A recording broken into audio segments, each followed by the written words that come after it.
Congress now back from a holiday weekend and boys, the clock ticking down on a potential government shutdown. Lawmakers need to reach a deal by the end of Friday before running out of funds. Of course, this is over the debate, too, continues of the so-called Dreamers. It's thrown a wrench into those negotiations. Democrats want any spending measure to also include a DACA deal. Last week, a bipartisan group of senators reached an immigration agreement to do just that. President Trump said no, and now his reported vulgar remarks in that meeting has further complicated the process. Today, while testifying on Capitol Hill, his Homeland Security Secretary said that she did not hear him make those disparaging remarks. Did President Trump use this word or a substantially similar word to describe certain countries? I did not hear that word used, no, sir. That's not a question. Did he use anything similar to that describing certain countries? The conversation was very impassioned. I don't dispute that the president was using tough language. Others in the room were also using tough language. If I could, the concept and the context, I believe, in which this came up was the concept that the president would like to move to a merit-based system. He would like to not and no longer look at quotas from countries. Did he use what would be considered vulgar language referring to certain countries? The president used tough language in general, as did other congressmen in the room. Yes, sir. Also on Capitol Hill today, the president's former chief strategist, Steve Bannon, is testifying before the House Intelligence Committee as part of its Russia investigation. Bannon has come under fire by Mr. Trump for calling a meeting between the president's eldest son and a Russian lawyer in 2016, quote, treasonous. Jamelle Bouie is the chief political correspondent for Slate and a CBS News contributor. He joins us now. So, Jamelle, I want to start off with this testifying Steve Bannon. It's the first time that the council has actually gone about this by subpoenaing him, his former chief strategist. What do you expect the questions to be asked in that room, and why do you think they want to get from him? I imagine investigators will want to know more about Steve Bannon's take on the meeting between Trump Jr. And the folks with information about the Clinton campaign. I expect they just want to probe more of that, given that Bannon has been so close to the Trump family and the Trump campaign for at least more than a year, more than 2 years since the campaign. Getting more information on that, getting a better sense of what that meeting was like, who may have participated, I think is certainly in the interest of investigators. Beyond that, I would imagine that investigators would just like to know more about what Bannon knew about the contacts some campaign members had with the Russian government. Bannon was part of the campaign from August 2016 onward, and it was during this period that some of these contacts by lower level members, but members nonetheless, were made. So again, I imagine just more elaboration on that, more information on that is what investigators are looking for. Jamelle, are you surprised that they went after Bannon? The fact that he was actually hired 2 months after that meeting took place, he wasn't in the room. Are you surprised when you heard that they subpoenaed him? Not at all. Bannon was the Trump campaign chairman for August until the election. Even if he was not in the room for that meeting, even if he was on the campaign in that meeting, he still has been in close proximity to Trump Jr., still been a close associate of the Trump family during that period, and may have additional information, additional context that would be useful to painting a broader picture of what happened. So, Jamelle and DACA, what are the major sticking points at this point for trying to get some sort of a deal reached?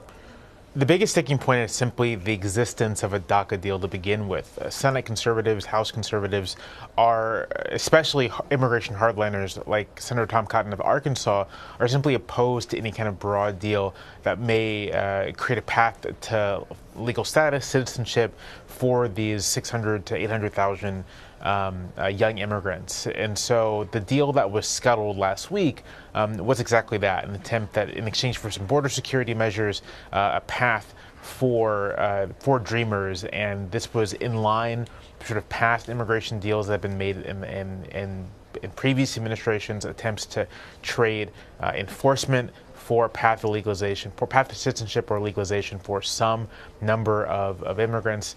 And hardliners just didn't want to get it, didn't want it. And as long as that's the case, as long as hardliners are unwilling to make any kind of deal on DACA, anything that kind of resolves the problem for the long term, then Republicans are going to have a hard time getting Democratic votes to head off a shutdown. Jamelle, there's been a great deal of bad blood over the president's alleged comments.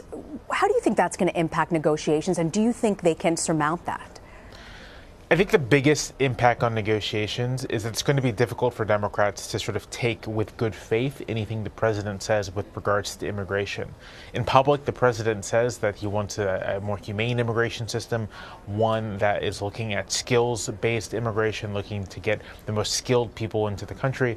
But in private, allegedly, the president disparages entire groups of people based off of what he takes as the state of their countries. He does blanket categories saying that people from Haiti, because their country is unworthy, therefore are not unworthy to come into the United States, and then for a racial twist, saying the opposite of a country like Norway.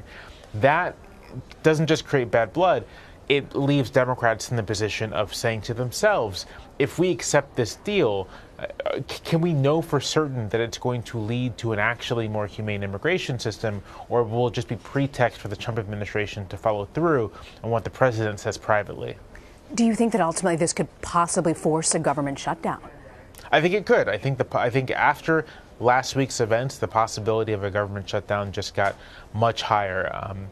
That is if both sides are still angling to get some sort of deal to settle things for a while. It's still possible to get a short-term spending resolution, something that kind of kicks the ball forward for another couple months. But anything more than that, I think, or trying to go for anything more than that, does risk a shutdown. We've seen so much finger pointing on both sides, but apart from dreamers, who do you think clearly has the most to lose if this deal isn't reached? And what do you think an impasse would mean for both parties? So back in 2013, fall of 2013, there was the shutdown over the Affordable Care Act. Republicans insisted that unless the Obama administration agreed to cuts to the Affordable Care Act, repeal of the Affordable Care Act, then they would shut down the government, and they shut down the government. And it was a PR disaster for the Republican Party for about 3 or 4 months. And after that period passed, the following fall, Republicans won more seats in the Senate, giving them a majority in that chamber of Congress, which is to say that in the short term, if Democrats end up refusing to deliver votes to help avert a shutdown, it may be a short-term blow to the Democratic Party. But looking long-term, looking to November, what matters are the broad conditions of politics. And I highly doubt that shutdown would have any real impact on the Democratic Party's ability to make gains in either house. So for the Democrats, I don't think the danger is actually that great. Republicans, on the other hand, will be the ones who will likely get the blame for the shutdown because they control all three, both chambers of Congress and the White House. And in that case, voters will look to them to provide leadership and responsible leadership, and the party will be likely to get the blame in that case. When you talk about bipartisanship on both sides, 2017 wasn't a great year for bipartisanship on both sides of the aisle. The president says he wants to move forward. He wants to work with both parties. I know it's only January 16th, but how likely is that? I think that's very unlikely. There's two components to making bipartisanship happen. One of those is the desire to do it. One of those from the party leader, in this case President Trump, and one of those is the desire to do it on part of his allies in Congress, the Republican Party leaders like Senator Mitch McConnell and Speaker Paul Ryan. And they don't seem to have any interest in bipartisanship. And as long as that's the case, as long as congressional Republicans want to forge ahead on their own agenda without Democratic input, then sort of what President Trump wants is a bit immaterial, especially since President Trump doesn't seem to have the kind of deep policy knowledge and deep political knowledge necessary to craft those coalitions and maybe work around congressional Republicans. For the past year, he's been highly dependent on congressional Republicans to move forward on anything in Congress. And as long as that's true, bipartisanship, I think, is off the table. Jamelle Bouie, thank you for joining us, Jamelle. Thank you.